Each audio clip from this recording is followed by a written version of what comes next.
Hi there, welcome to Trading Day. Let's get to the big stories we're bringing you from our newsroom.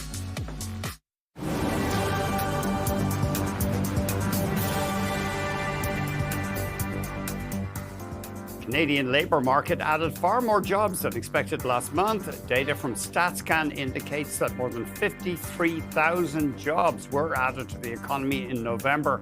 Economists were expecting a drop of more than 2,000. The increase was driven by part-time work, with healthcare and social assistance leading the gains, and the unemployment rate dropped to the lowest since July of 2024. Laurentian Bank of Canada posted revenue in its latest quarter that came in below Bay Street expectations. Now, profit also dropped, and the bank set aside more money than expected for potentially bad loans. However, the real news this week was the announcement that National Bank is going to acquire Laurentian's retail and small business franchises, while Fairstone Bank will acquire Laurentian itself for $1.9 billion. Shares in Netflix and Warner Brothers Discovery moving in opposite directions. Netflix has agreed to buy the film and TV giant in a cash and stock deal worth more than $80 billion. Now, under the terms, Netflix will pay $27.75 US a share and will gain control of Warner's film and TV studios, as well as HBO and HBO Max. This deal takes place, though, after Warner completes its plan to separate its global networks division into a standalone publicly traded company that includes CNN. This acquisition is one of the biggest entertainment deals in history. And the TSX briefly moved into record territory earlier today, down slightly right now. Let's have a look at the U.S. market. And it is edging higher. We're seeing gains of about 0.25%.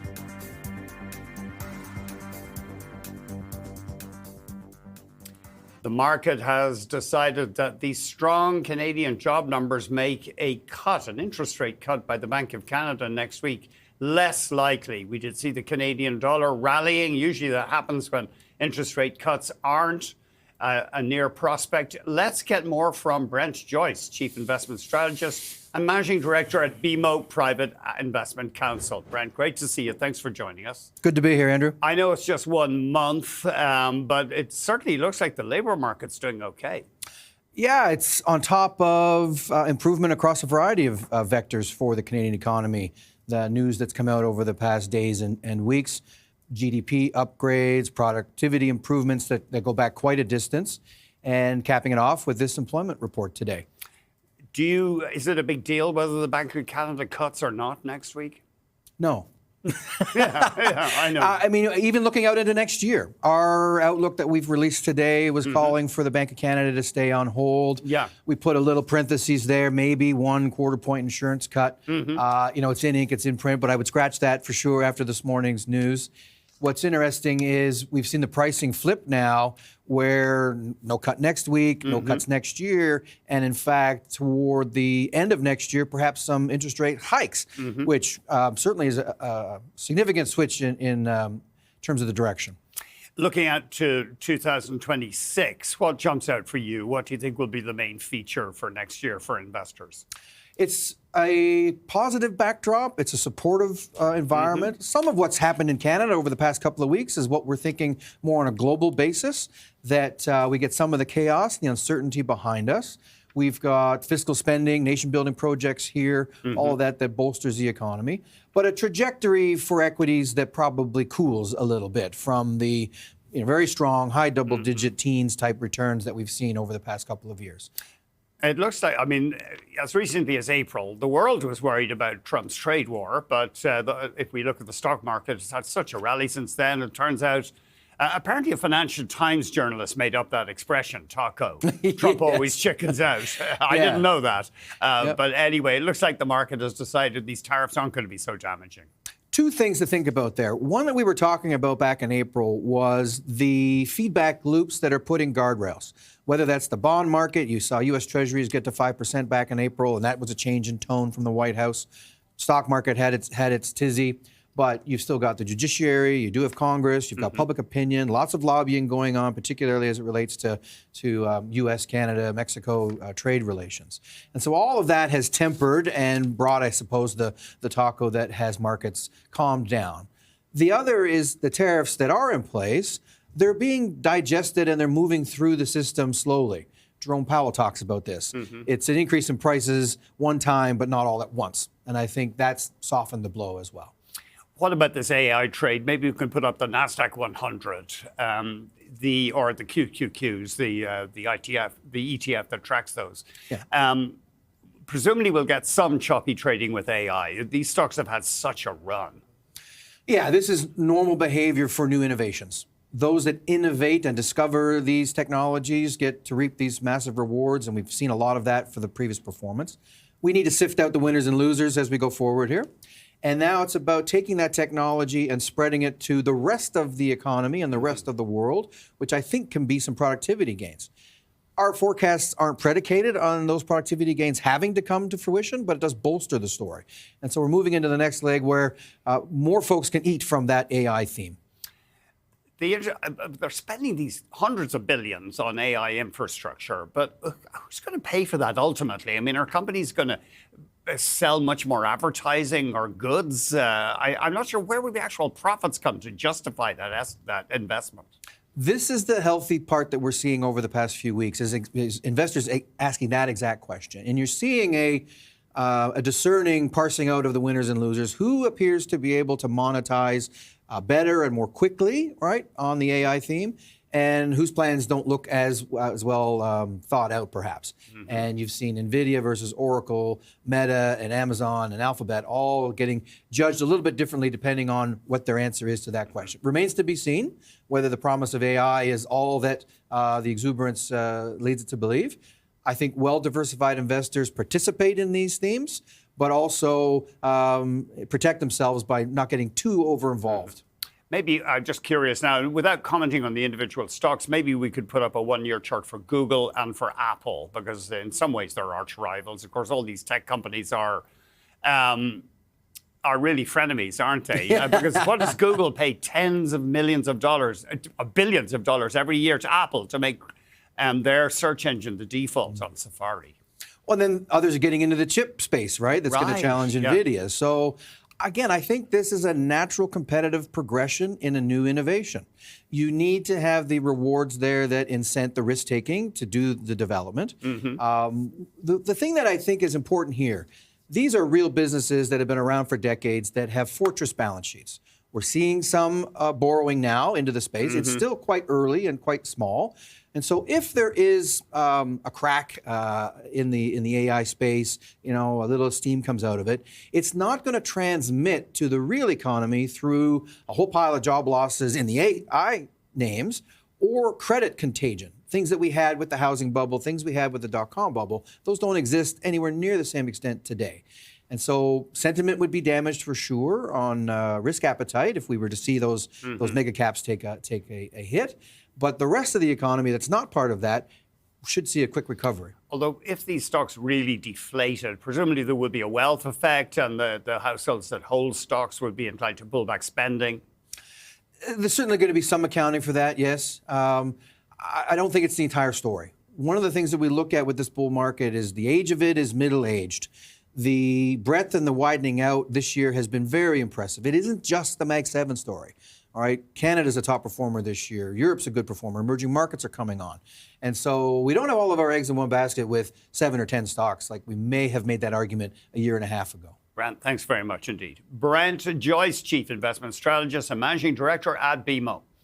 Up next, a report projecting that Canadian food prices will rise next year and households are looking at an extra cost of about $1,000 each. That's after the break.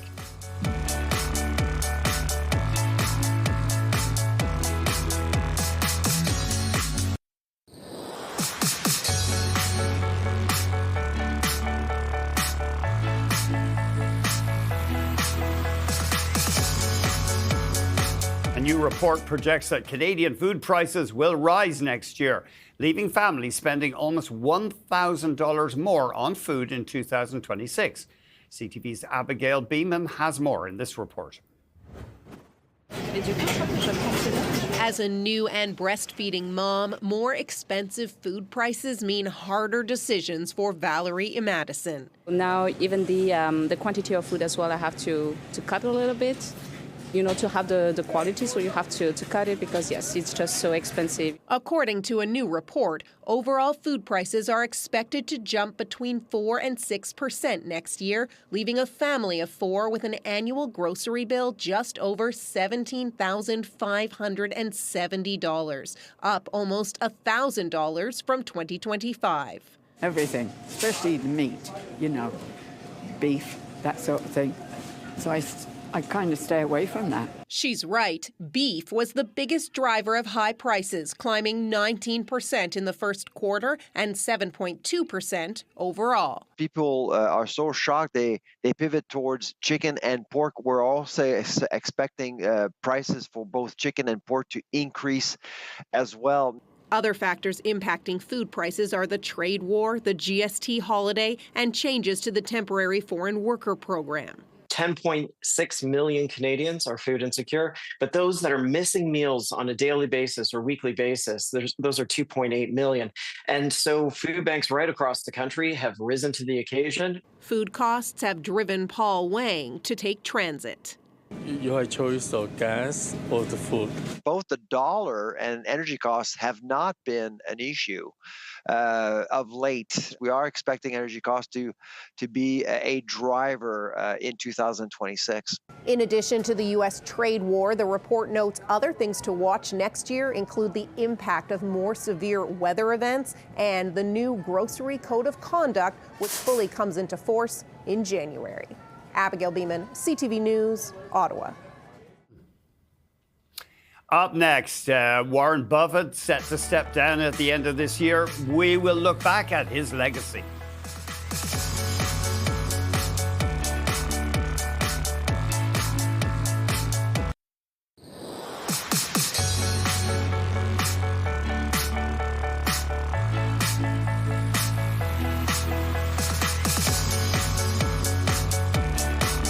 Berkshire Hathaway's Warren Buffett is retiring at the end of this year. This week's Bloomberg Doc dives into how the Oracle of Omaha changed investing and what's next for the company he built. If investors had a Hall of Fame, Warren Buffett would occupy his own wing. People from all over the planet look up to him, read his biography, hop on a plane to go see him talk. He took a failing textile mill and turned it into a $1 trillion conglomerate. It has insurance companies, Dairy Queen, railroads, and energy businesses. For decades, Buffett's investment savvy has led Berkshire Hathaway to beat benchmarks. One of the biggest asset managers today, which is Vanguard, the entire philosophy is no one's really going to be able to beat the market, so you might as well not even try. Well, okay, no one besides Warren Buffett. If you look at the total returns, Berkshire blows the S&P 500 away. The legendary investor Warren Buffett. So when the 95-year-old announced he would retire at the end of 2025, Greg should become the chief executive officer of the company. It marked the end of an era at Berkshire Hathaway and left everyone with one massive question.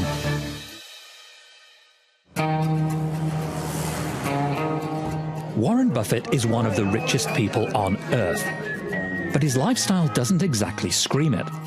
He lives in Omaha. He lives in the same house he's lived for many, many years. I'll have a sausage muffin with... He goes to McDonald's in Omaha. A lot of people around the city know him. He's paid just $100K and has been paid that amount for years.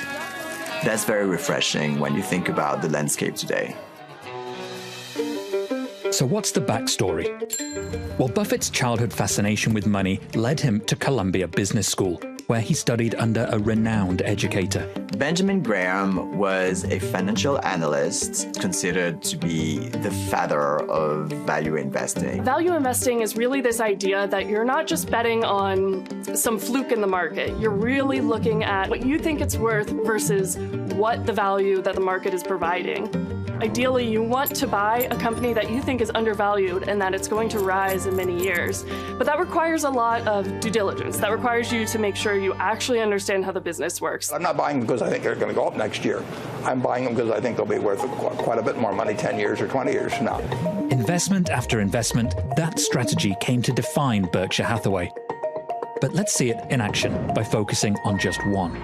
American Express is an investment that he's had for decades, and when he bought it, the stock price was a bit down because of a scandal at the time, but he saw the value of Americans that kept swiping those Amex all over the place.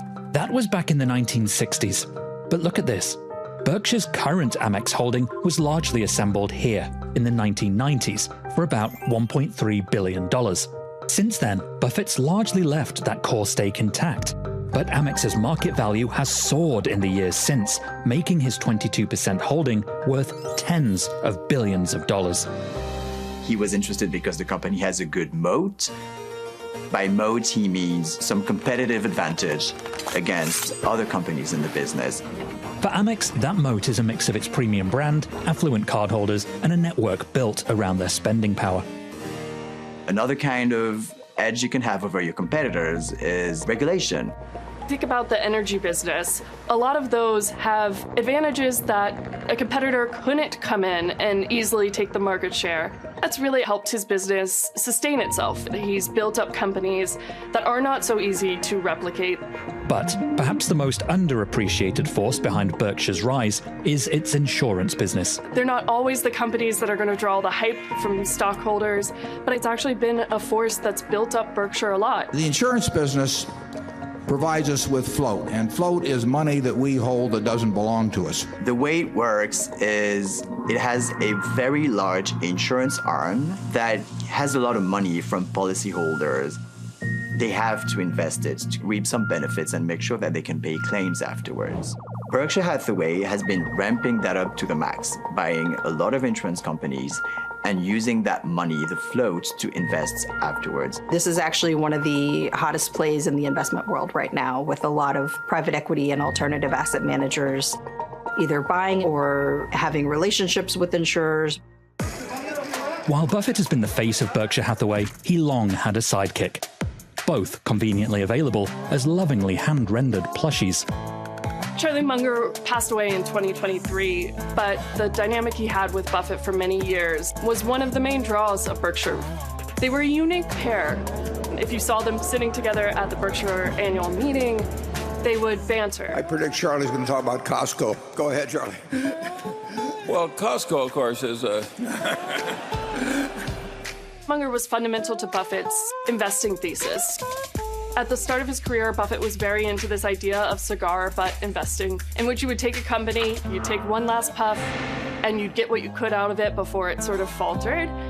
And Charlie was one who really reshaped his thinking into thinking about companies that had a longer-term advantage.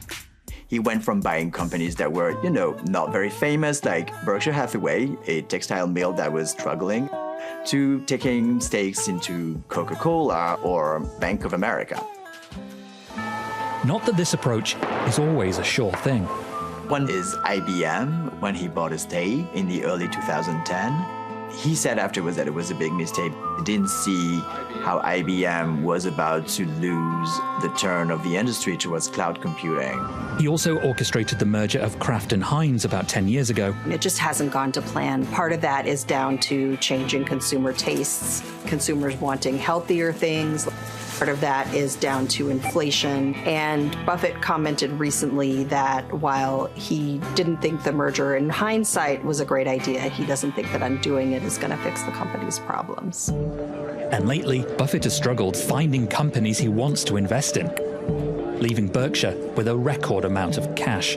It is so much easier to make very successful bets when you're managing $100 million, $200 million. He's now got a cash pile that's more than $300 billion.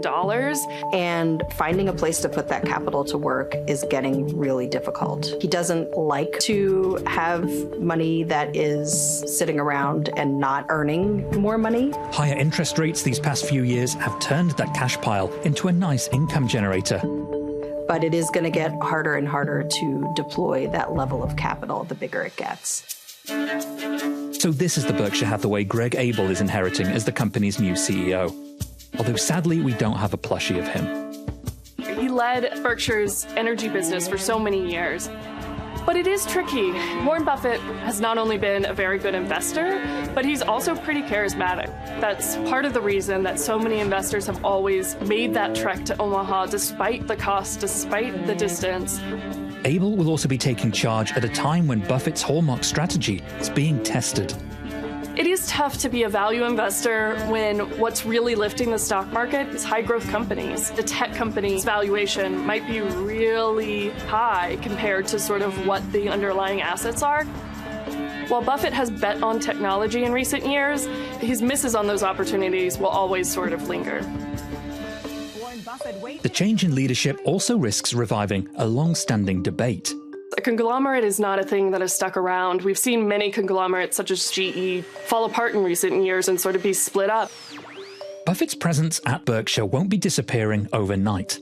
He'll remain as chairman, and I think his influence will still be felt by the company. He's a major shareholder of the firm, and while he's slowly divesting that stake and giving it to his children's foundations, I think his legacy will long be felt. But Abel will be taking over many of his duties, including the writing of Berkshire's annual letter to shareholders. This is a big change because Buffett fans have been poring over that letter over the years because it's full of witticisms, investment advice, pearls of wisdom. There's also the fact that he's not going to be taking Q&A at the annual meeting next May in Omaha. Morning. Welcome to Berkshire Hathaway. He was talking for 4 to 5 hours every year and taking questions from people that follow him all over the planet. That is going to be a big change because Buffett's personality is unmatched in the investment world. Up next, MDA Space has been awarded nearly $45 million for a project with the Canadian Space Agency. We'll talk to the company's CEO, Mike Greenley, after the break.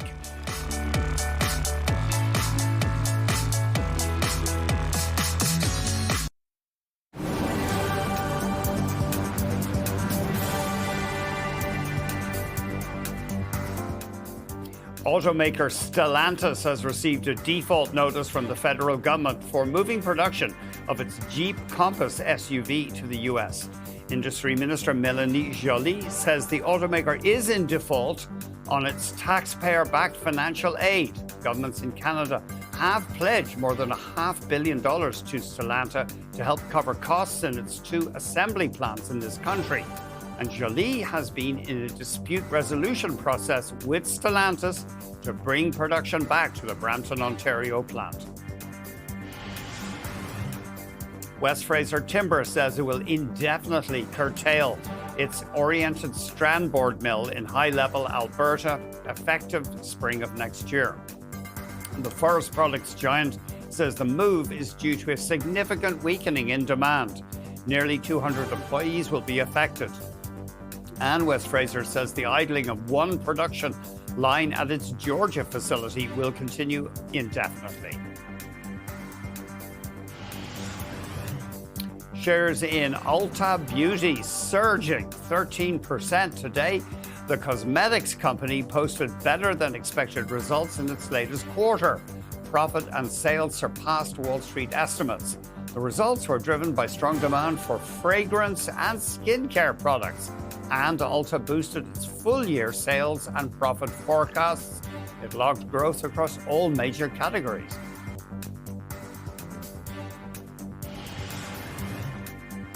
The TSX holding its own today. It did hit yet more record highs this week, even did that briefly this morning after yet more strong results from the banks. And let's have a look at the US markets.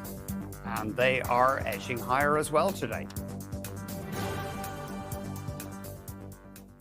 The federal government has awarded MDA Space nearly $45 million to build, test, and launch new satellite equipment for the RadarSat Constellation mission.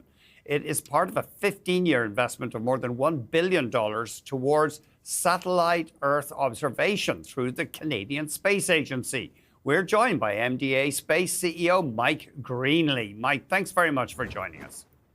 Thanks for having me. Tell us about this latest award. What will you actually be doing for the CSA? Yeah, the Canadian RadarSat Constellation mission is a constellation of 3 satellites in orbit that observes the Earth using radar satellites. We built and launched those satellites in June of 2019. This new announcement is that we've been selected to build an additional satellite to add to the RadarSat Constellation mission, a 4th satellite. And the $45 million award that we just received is really to get long lead parts for that. The full contract will be awarded in 2026 once it's all approved and definitized. But the government was announcing that we will be building that full satellite and that we are launched on our way to be able to start getting parts from our suppliers. What are the parts what kind of parts need such a long lead time, Mike? Electronic parts that are being manufactured by different members of our supply chain. And we just want to make sure that they get acquired as soon as possible so that the whole project can stay on schedule once the full contract is awarded. And do these satellites, do they get more and more advanced as time passes? They do. We get better at it. This particular satellite, MDA Space has invested significantly in a satellite called Chorus, which is our next generation radar satellite that will be launching about a year from now for our commercial purposes worldwide. And this 4th satellite to the RadarSat Constellation mission will be a derivative of Chorus, so we can leverage this latest version of our radar satellite technology and add it to the constellation for Canada. Is this for security and military purposes partly? Radar satellites for the government do a number of things. The Department of National Defense is one of the primary users, so they would be using it to be able to monitor activity around the Earth, monitor ships in the ocean, what have you. It can be also used. Radar satellites are also very good for environmental monitoring ice flows, the ice in the north. Maritime traffic is a big use of it. We've used them for deforestation monitoring in certain parts of the world, and a number of other environmental causes as well. And so we're looking at some visuals here of satellites. Do they have much computing power on board, or do they just send the data back down to Earth and the actual data crunching is done back there? Historically, satellites have just sent the data back to Earth, and the data crunching has been done on Earth. But there is a transition now with satellites to move what we call computing to the edge and get more computing horsepower up there in orbit on the satellite. Our new Chorus satellite will have an onboard processor that's being pilot tested that will be used to process select radar imagery during operations in orbit and just send the results of that processing back down to Earth, which uses far less bandwidth for communication purposes and can just give you the answer that you're looking for. That's interesting. So you got the computer on it. Partly it just gets the data down faster, less bytes to move to and fro. Yeah, that's it. Yeah, so we've with our recent acquisition in the summer of the SatixFy, which is a space-grade ASIC chip manufacturer, we now are vertically integrated with our satellites down to the chip level. So we're able to produce digital satellites now, including the onboard processors or the onboard computer on these satellites, so that we can put more and more computing power on the satellites as we move forward into the future. A couple of weeks ago, we heard that the government is investing more than $500 million in the European Space Agency. Can you tell us what will that money be used for? I hope some is going to be used for planetary exploration.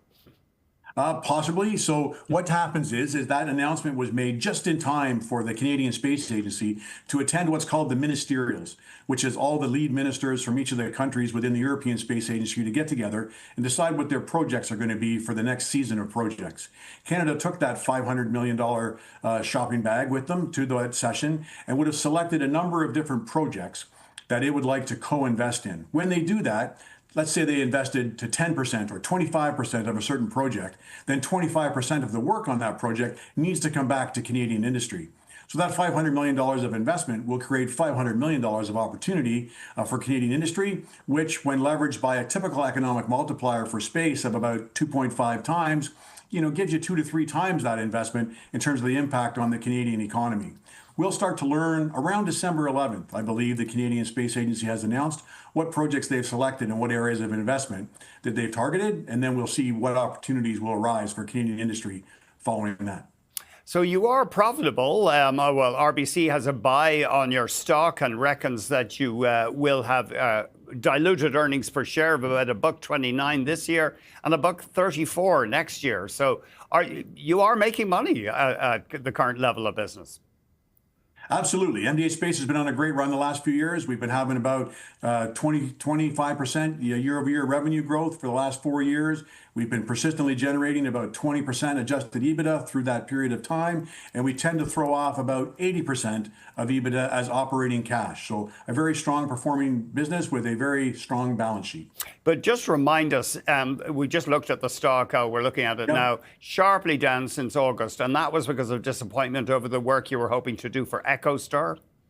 Two events there. You'll see two drops there. The one drop in the September timeframe was a contract that we did have with EchoStar was terminated for convenience. It was canceled because EchoStar rapidly and suddenly changed its business plan and decided to sell its communication spectrum in space to SpaceX. You see a second drop there out in the November timeframe. That was just based on a rumor. So there's a rumor that one of our customers that we have two contracts with, Globalstar, was up for sale. And people's perception of that, they assume that maybe that's going to hurt our business. But we're strongly executing on our Globalstar contracts, delivering satellites throughout 2026 as we're nearing the finish of that work. I know in your latest call, though, you tried to provide more details on Globalstar, but it was difficult. There is some long-term uncertainty. I think that folks are looking far out into the future, but for our contracts that we have now, that drop you see, people got nervous that they felt, well, maybe if it is true, the rumor that Globalstar is for sale, maybe there's a chance that something negatively could happen to our contracts. Likely a bit of a hangover from the EchoStar effect we saw there in August, September. But our contracts are very intensely performing right now. Everyone's working very hard between the Globalstar and MDA Space team to be able to execute on those contracts and get these satellites delivered to Globalstar so they can launch them into their constellations to provide communications, direct-to-device communication support to their largest customer, which is Apple. Just very quickly, you've only about 30 seconds. Just remind us, is Canada making progress towards developing its own launch site or sites for rockets? Yes, Maritime Launch is continuing to make progress. It had its first suborbital launch recently. MDA Space has recently taken a minority investment position in that. We now have a new member on the board of directors, and we're providing strong support to them because we think that Canada needs a launch to have full sovereignty over the space domain, and we're excited to continue to support Maritime Launch in advancing in that area. It sounds plausible. All right, we need our own launch space city. Thank you very much, Mike. Always great talking to you. Yep, thanks. Good to see you again. See you next time. MDA Space CEO Mike Greenley. It has been a busy week for the Canadian banks, which means it's been a very busy week for Bloomberg's Canadian finance reporter Christine Dobby. She's up next.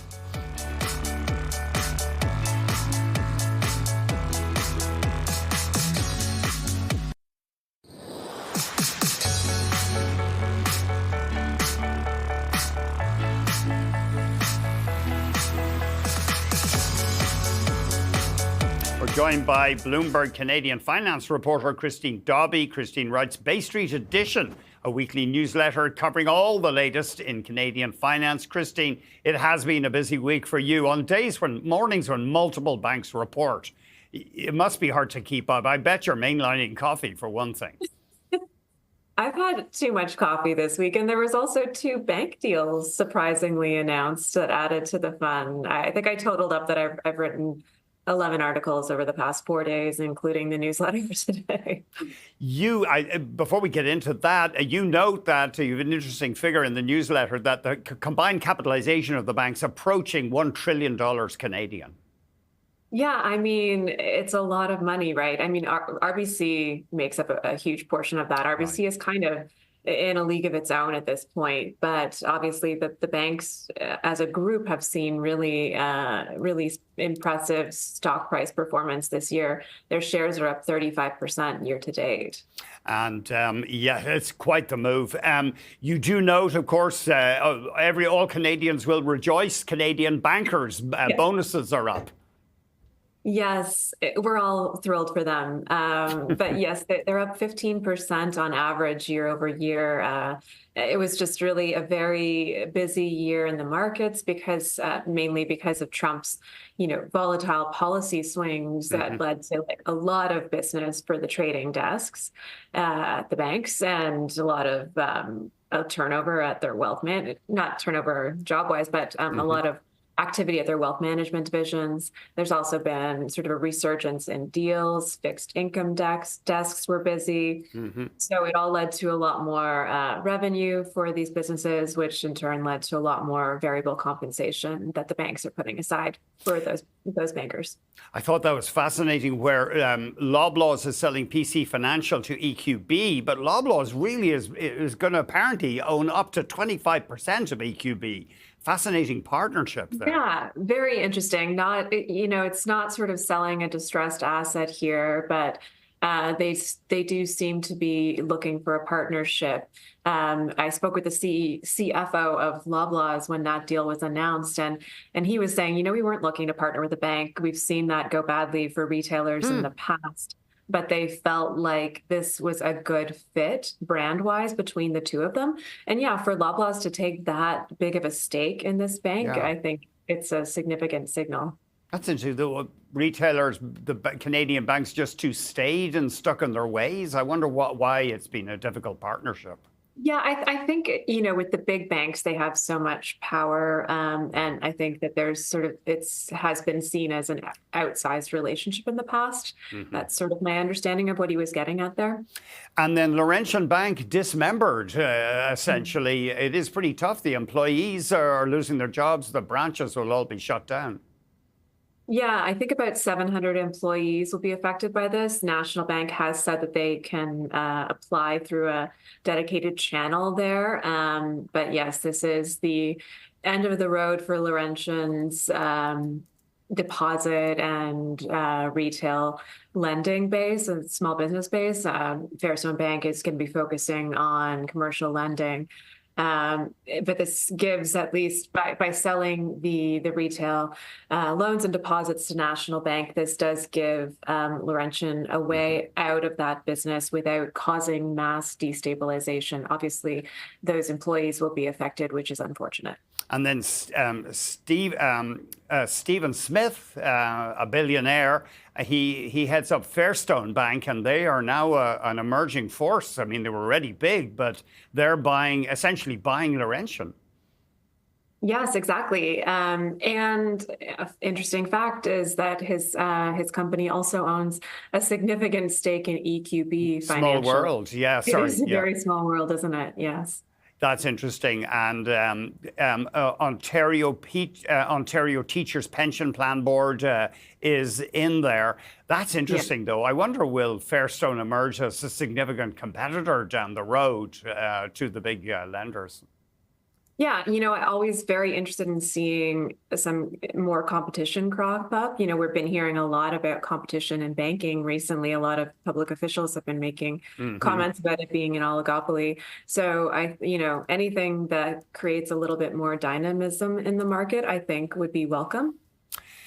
Finally, you do note, as a kicker to your column, that raccoon in the United States that broke into the liquor store and was found inebriated. Apparently, it was taken to a shelter, though, and it was fine.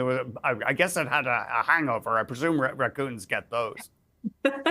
Yeah, a couple hours in the drunk tank. Yes, I was suggesting that anyone who is involved in bank earnings this week is probably due for a little bit of rest and relaxation, but maybe don't take it quite so far. No, breaking into a liquor store, that's right. Thank you very, very much, Christine. Great talking to you. Christine Dobby. Have a great weekend. You too. And you can sign up for Christine's weekly newsletter called Bay Street Edition. You go to bloomberg.com/newsletters. Still ahead, the Prime Minister has his eye on the ball in Washington. We'll hear the latest from Bloomberg's Derek DeClout.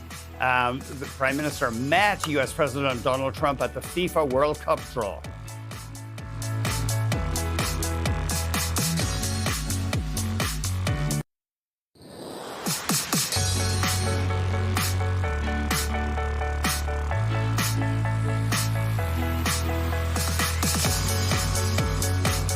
FIFA World Cup draw took place in Washington. It was quite the spectacle, quite a bit of excess, lots of celebrities. North American leaders, though, were there, and they were expected to play a little soccer diplomacy in the capital region.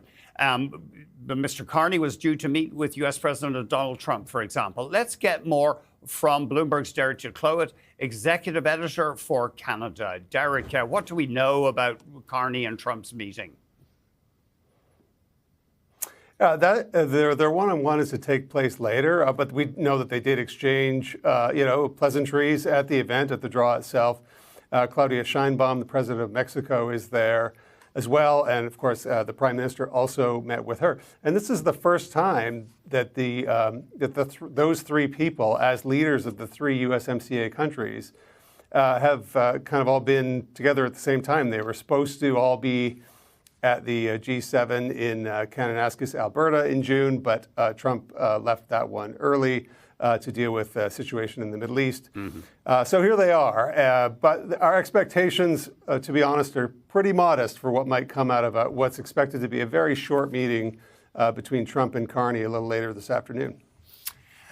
And did you catch any of the World Cup draw? It was quite the spectacle. We had Kevin Hart, the comedian, Heidi Klum, Andrea Bocelli, Robbie Williams. There was no expense spared. Yeah, and of course, part of the diplomacy aspect of this is that President Trump was given the new FIFA Peace Prize that was just created for, prior to this event. So he has that. Of course, the president's been very vocal about, thinking that he should get the Nobel Peace Prize. The draw, to the best of my knowledge, is still going on in terms of who's going to be playing where. And of course, that's one of the major issues that soccer fans care about. The other one, of course, that I care about personally, as do you, is will Ireland be there? It's going to take a few months before we have the answer to that question, but it's vitally important as far as I'm concerned. Yeah, I don't think we know until March, as far as I can make out, whether Ireland will be in. Ireland has to win 2 games, so it's a little touch and go.